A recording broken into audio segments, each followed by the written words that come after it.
Role action. ఏం రాయమంటావు? ఇద్దరు మనుషులు చస్తూ ఉంటే ఇంకో ఇద్దరు నిల్చొని వేడుకు చూసే ఊళ్ళు ఇవి. కొత్తగా ఏం రాయమంటావు?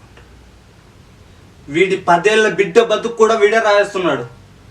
బాంబు చుట్టాలని, జైలుకి వెళ్ళాలని, బెయిల్ మీద బతకాలని. చుట్టేప్పుడు అదే బాంబాడి చేతిలో పెళ్తే ఒంటి చేయి సుబ్బడికి ఇంకొక ఒంటి చేయి సుబ్బడో. కొత్తగా ఏం రాయమంటావు వీళ్ళ గురించి? కన్నీరు కల్లాపు చెల్లిన వీధులు, ఎండిన మామిడాకులతో వేడాలి ఇల్లు, నిశ్శబ్దంగా ఏడ్చే ఊళ్ళు. వీళ్ళు రక్తంతో సంతకం చేసిన సీబిదే. ఏం మిగిలిందని రాయడానికి? ఈడెవ్వడో కూడా నాకు ఇది. ఏంటి సంపాలన? ఇద్దరు బ్రతకాలంటే ముగ్గురిని నరకాలనా? ఇది నేను అడగని యుద్ధం. ఇక్కడ చావు ఒక్కడికే శబ్దం.